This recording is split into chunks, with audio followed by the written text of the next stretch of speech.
Graham, good to see you again. I'll start with the weather. I know it's not been the best this week for you. How has it at all impacted training? Yeah, we're obviously on a 4G yesterday and today because the grass pitches are all underwater or extremely soggy. So it's just you have to make do and adjust and crack on work. But the work's been great from the players. We haven't changed the plan of what we were going to put into the sessions and our analysis. So. Obviously, the surface can affect different individuals at certain times, but the actual work we put on is the same as we would have done anyway. Has there been much reflection at all as a group on the back of Saturday? And if so, what have you discussed? Yeah, look, I think we analyse every game, and it's important. I think we had I'd say yesterday. We sort of showed them a video between just a comparison between ourselves, not showing any other team, but the comparison of us in possession when we play at the level and the tempo that we aspire to be, and when we don't, how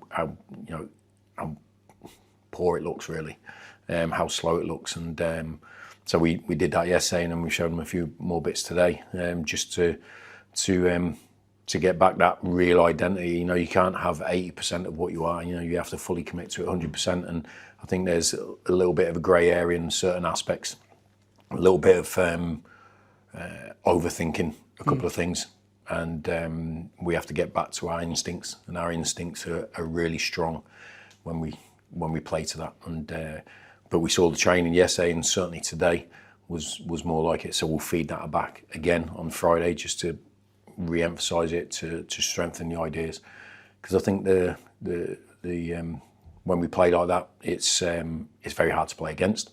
I think the players really enjoy themselves and really enjoy being on top of an opponent, and that's what we have to do. We have to try and control as much of what we can as possible. Obviously, the opponent will bring different aspects to it, but I think the players are well aware of what we are when we're at our best. What do you think's been a contributing factor to maybe just straying slightly away from that instinctive nature that you've shown at times this season? Do you know what? I was discussing this with Skip, and it could you could look over the last month or so, 5-6 weeks, and you could look at a load of different things. The disruption of January. 7 players leaving, 7 players coming in, the level of opponents we were playing against, a couple of injuries, this, that, the other. So. Where do you put your focus on? And ultimately, I said to Chris after the Lincoln game, I sort of drew a line in the sand really for the team, for every player, for myself, and say, right, okay, there's been a bit of disruption at the start of January, at the end of December, start of January, this, that, the other, and then we had 2 really difficult. I wouldn't say the Cardiff was a difficult game listen, it was a good level, but we performed in that and competed at that. But the next 2 we didn't at all. So it was just like, let's start from base 1 again. And I thought we got that against Doncaster, but then I thought we took a step back a little bit last week in the basis of our game really. So I think you could look into all those factors, but they're in the past, so they're not relevant now. They're not relevant. The rotation of squad has happened now, so this is where we are. There is a stability in the squad. Who's here, who isn't, and now we've just got to look forward into the next few fixtures. Sorry, I don't think going and revisiting something 5-6 weeks ago, I don't think it's any good for us, to be honest, and I think it's irrelevant. So for me, we could look into all those things, but I think there's bits in last week's game which have nothing to do with those things. And that's what we have to control. And if we can control those, I think it's a stepping stone to us getting back our game. And as we've discussed, results are the main currency in football, naturally. But in that game against Luton, you competed, you created openings, you created chances. If they're put away, it could be a different story. So the point being there is that there must be still things you can take away from that performance positively. Yeah, well, when we were doing the contrasting clips, they were from that game as well. So we showed them when we were as the reference point. Too slow, but look when we played fast, look when we played quick, look when we played like us in the same game. Look what we created from that. So we weren't going back to 3 months ago playing against whoever. we were going, it happened in this game, but we have to have longer periods of that, and it has to be consistent, or you get a game. And this is not taking away what the opponents do, because the opponents, what we played in the last month, have got very good players and very good squads and all that sort of thing. But I always want to control our destiny and control our performance as much as possible, and our mindset and everything, our commitment. And I do know the difference. It might be really subtle in a body language or how quick we take a throw in and stuff like that. But I know the difference between us. Like I know what that signals. It signals an overthinking mind or doubtful mind, and I know where our game is. It's in an assertive mind. We're 100% sure that this is how we play, and it's those little signals I want to try and correct, because I know the players. Obviously, we've got 7 new players, but all the rest of them, I know them. I've seen them in pre-season, some from last season as well, and the season before. So I know when they're at their peak performance and when they're at their peak mentality. It doesn't make it sure that the end product is the same, but the approach to it has got to be the same. That commitment, that ambition. I think that's the thing we're looking for, and that's what we talked about with the players. I never have a go, or they never hear me reprimand them for trying something ambitious and being positive. It's when they turn the opportunity to do that down and go safe. That's when I'm like, come on, we're better than that. Yeah. And that's the thing we're trying to inject the players with, that confidence again, to fully commit to our game. I think you're right. I think that was a game, and it frustrated me because I think it was a game we could have easily got a point or even 3 with the chances we had. But there's other things that I know we can do better. Yeah. On the players that have come in this window, and obviously they've had varying times at the football club given when they've arrived and such. But are you sensing from those particularly them grasping what you need from them from a blueprint standpoint and getting up to speed with the identity that you've shown this season? Yeah, I do. It's been difficult because it's hard to get out on the training pitch and do the full sessions when you're in between games or when the weather's like this. And I think I was probably too hasty pushing a couple of them into the starting team. Maybe because of personnel and injuries or something like that. Excuse me. But I put them into scenarios when we do have really, really detailed sort of aspects of our game, and then you thrust into a top of the table clash with the tempo and all this lot. So I don't think I was fair to a couple of players in introducing them straight into the first team, and maybe should have given them a little bit more time. But time wasn't our friend, when you got 4 months of the season left and all that sort of thing. So you need to work in a quick way. But I think those lads who joined earlier in the window are really in tune with it now. They understand what we are, and we have to get the other guys up to speed. But I'll be honest, I thought the issue we had last week, was with players who have been here all season. You know what I mean? So I'm not going to use that as an out for any lack of full performance. I thought it was a couple of individuals that know how we do things, but that's the human nature of football. I was there myself.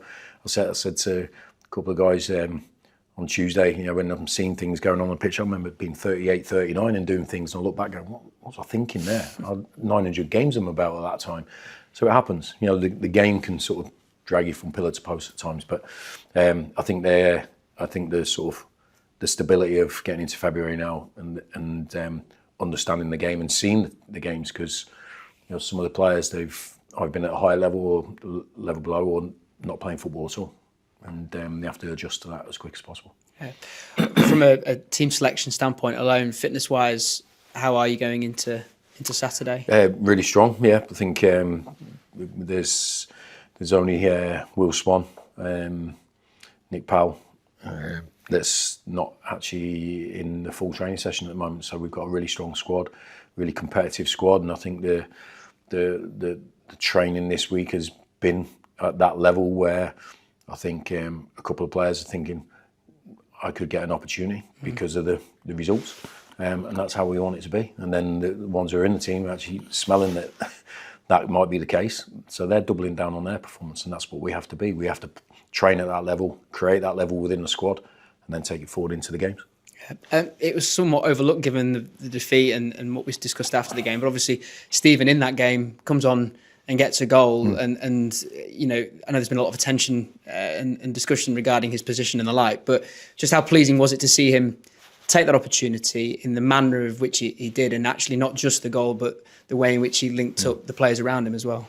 Yeah, I think when you bring in, you know, Stephen Humphrys, Andy Sarsvik and Ethan Wheatley on, you know, it's not a bad threesome to come on to the pitch at a certain time. And I thought Humps probably benefited from the sharing of the responsibility of those three players in the forward roles, and could pick up spaces because there was other people occupying the defenders and stuff like that. And there was a little bit of there's a couple of things, you know, you're behind in the game, so there's a bit more space, you know, going forward, a bit more time for us on the ball, and then there's different players bringing different attributes to the game that disrupt the opposition. But I thought he played on the last line. He got his goal from being on the last line. He was in the box for others. He had another shot save from the edge of the box.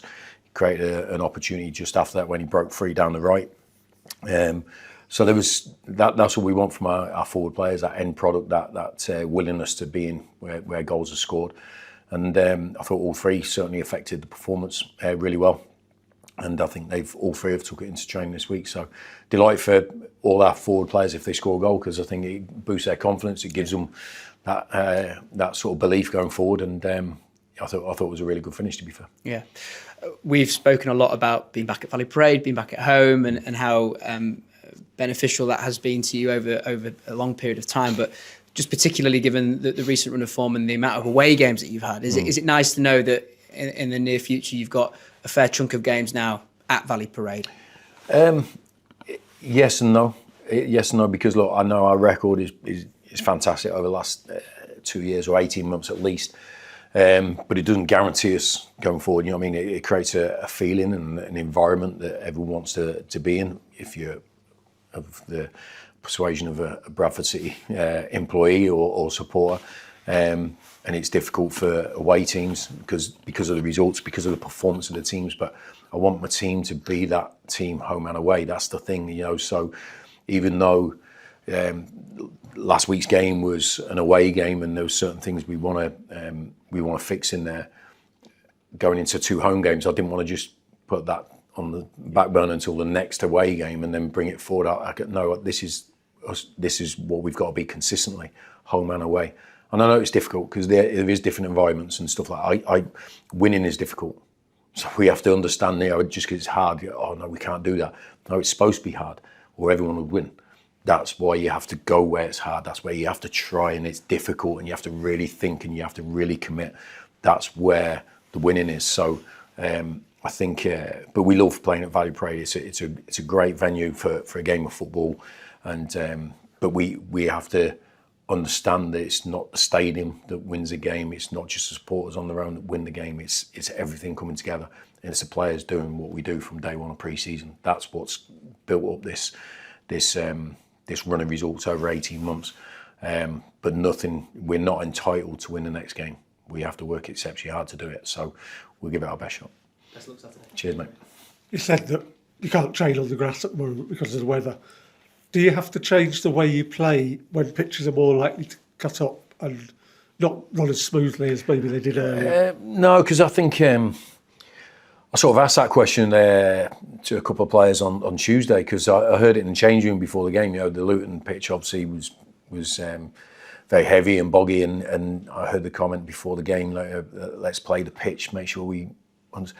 But I didn't know what that meant. You know what I mean, when they said it. You know, it was just before we went out anyway, so there's no time to actually, right, hold on, let's discuss that. But I don't know how that changes how we want to play and how we go about things. Honestly, no disrespect, we play on a muddy pitch most of the season at the training ground. So it's not, listen, and that's not a negative comment towards the work that goes on here from groundsmen or school or anything like that. It's just like we're in an area where there's a lot of rain and it's difficult. So I don't think that would come into the equation of how we play. I understand that if there's puddles and stuff like that, then you have to obviously try and avoid them. But that wasn't the case last week. So I think we got to take those sort of outside things out the equation and not worry about them and just play football. That's my opinion. And the opponents on Saturday, they've had a couple of good results. That the crowd can really lift Bradford again, can't they? Back at home. Yeah, look, I think lift. I don't think we're in a bad place mentally anyway. You know what I mean? Let's look at the bigger picture about what we're doing. But obviously, we've had a really hard month and a really disappointing month from our perspective of points on the board. But we still understand the quality we have in this team, in this squad. We still understand the position we are in the division, which we have no right to be in. But we are here through performance, through the individuals and the squad, what they've done. But it goes without saying it's something that was massive for us when we first come into the club, that we needed to get the fans connected with the team and understanding what the team was about and give them something that makes them excited to come watch the team. And I think the team and the players have done that so many times. Listen, I think the supporters, and even look, we were after the Luton game, I thought they were fantastic with us at the end of the game because they saw the endeavour of the players. You know, it's they told us differently when they didn't see the endeavour or didn't perceive the endeavour to be as high as it should have been in the Lincoln and Huddersfield game. But I think they understand when they see a team fully trying, fully committing, and that's what they saw last week. And they responded to that even after the disappointment of not winning the game. So we have to give them something that they can believe in. I think the team have done that for 18 months, but we have to keep reinforcing that because. We want to work in a great environment, and we have that at Valley Parade. So, it's they certainly played a part in what we've done over the last 18 months or so. I'll ask you a question. Part of the Managers' Union, obviously, very early on you encountered Luke Williams at Notts County. He's now coming to Peterborough end of October, and the record he's done in the meantime, taking them from where they were to where they are now, it's been pretty impressive, hasn't it? Yeah, good manager. Yeah, he's a good manager. Listen, honestly, there's as managers, you know, if you look, there's it's a difficult job being a football manager, and you know the pressure, the intensity, the things that are out with your control to influence results sometimes. So there's so many factors into creating winning teams, and if you like Luke, that you've been at other clubs, it's not just a one-off occasion. You've had success, then it means you're a good manager. That's it. You don't last very long in this role if you're not. So, but I think the division is full of good managers. The EFL is full of good managers. The National League is full of good managers.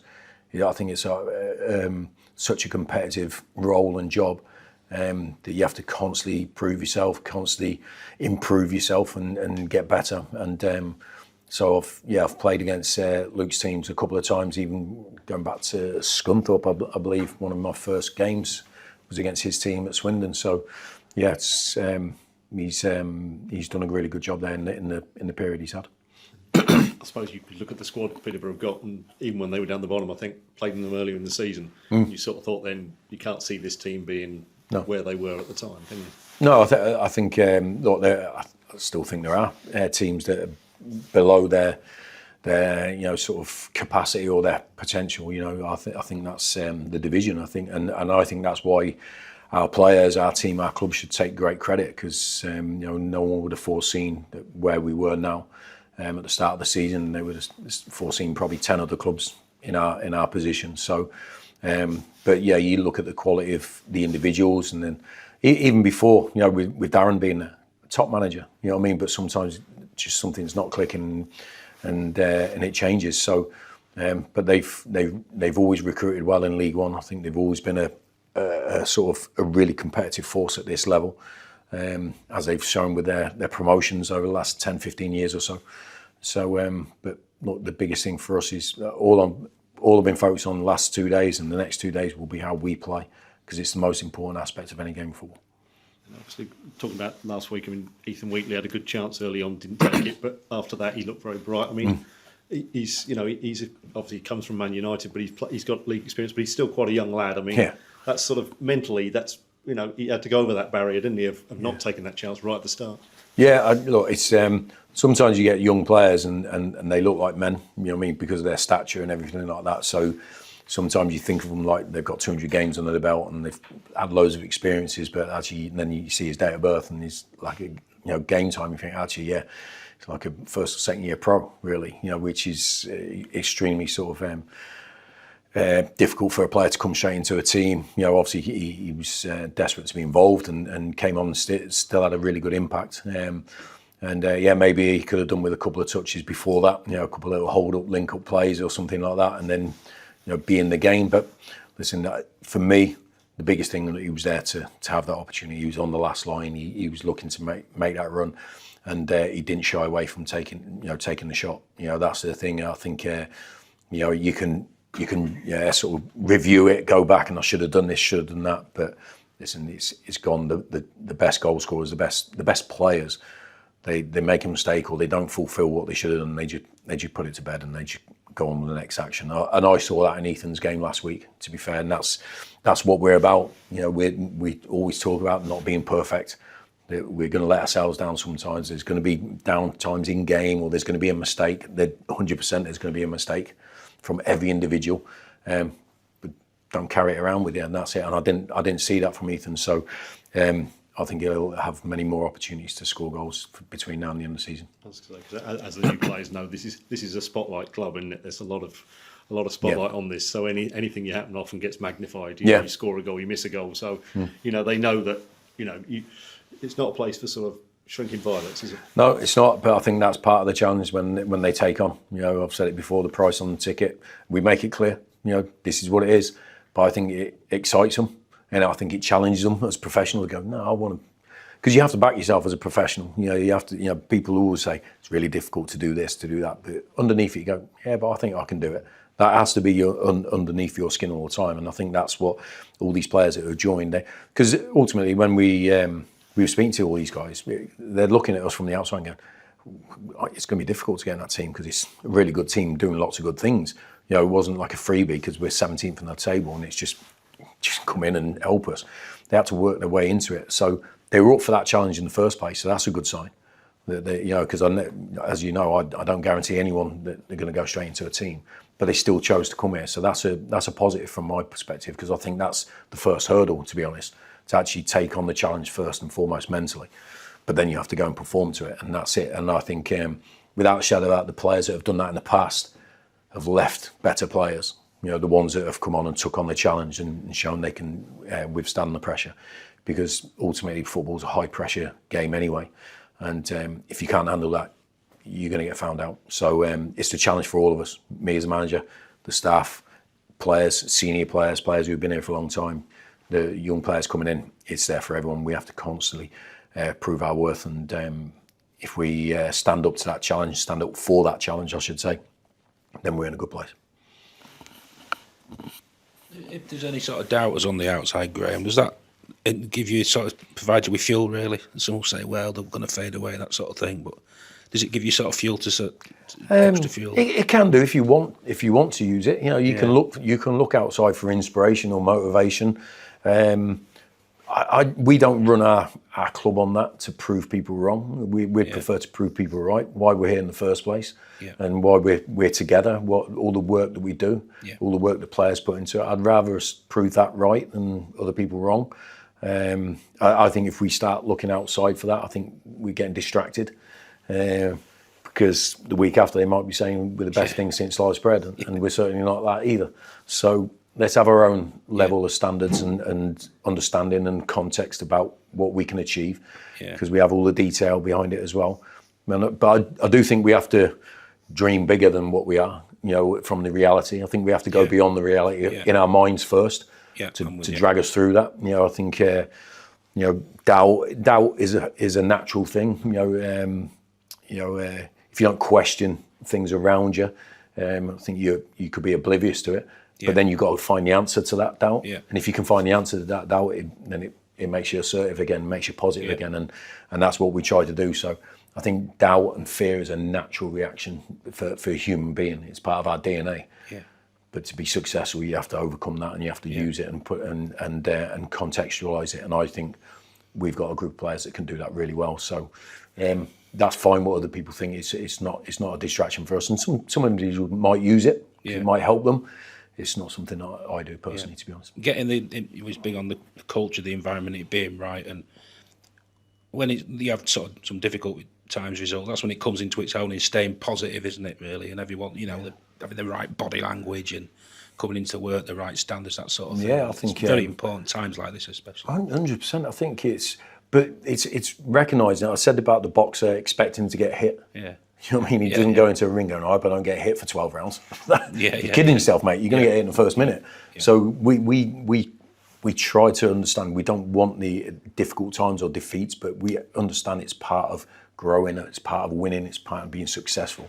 It's how you react to these things. And that's the biggest thing for us. So, I can look over my near 40 years in my career. I have not won promotion every season in my career or continual trajectory upwards. It's been punch after kick after drop and then. But at the end of it, you go, well, actually, I had 40 years and it's a reasonably successful career. There's plenty of downtime in that where you tested, and that might be the end of your career because you don't respond in the right way. But if you still keep going and you still show the right aptitude to that, that's when you have longevity. That's where you have longevity as a player, as a manager, as a team. Yeah. And what we have to show is that we can have longevity as a team, going from last season's success to this season's potential success going forward. That comes from a consistency of understanding the challenges. And I think we're pretty good at being able to manage those and trying to win the next game. Yeah, we'll ask you about you've seen new signings in January. They've all sort of come in. They've all got sort of the good players with points to prove. You like Mullin, he felt he should have had more of a chance at Wrexham, and there's a lot of stories like that about all of them, and that's sort of healthy, isn't it? They can channel it to something.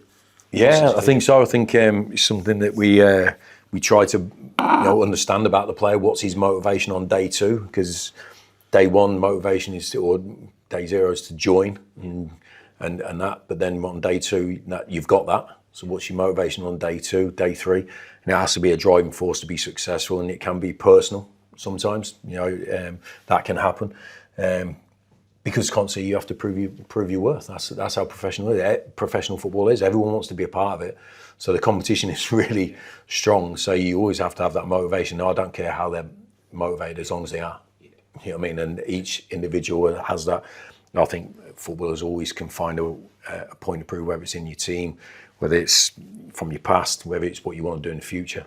I think you get used to that as a professional sportsman or sports person. I think we've got some individuals that are here for the right reasons, and they certainly want to win. And I've seen that in the last few weeks. And as I said before, when we're discussing a couple of performances, they're taking accountability. They're not hiding away from it. And I think we've tried to create that sort of that environment, because it's the only way of getting better is confronting your failings and making sure you're successful in the next opportunity. So. No, we're delighted with the players that we brought in to add to the ones that we already had, which is a very good group.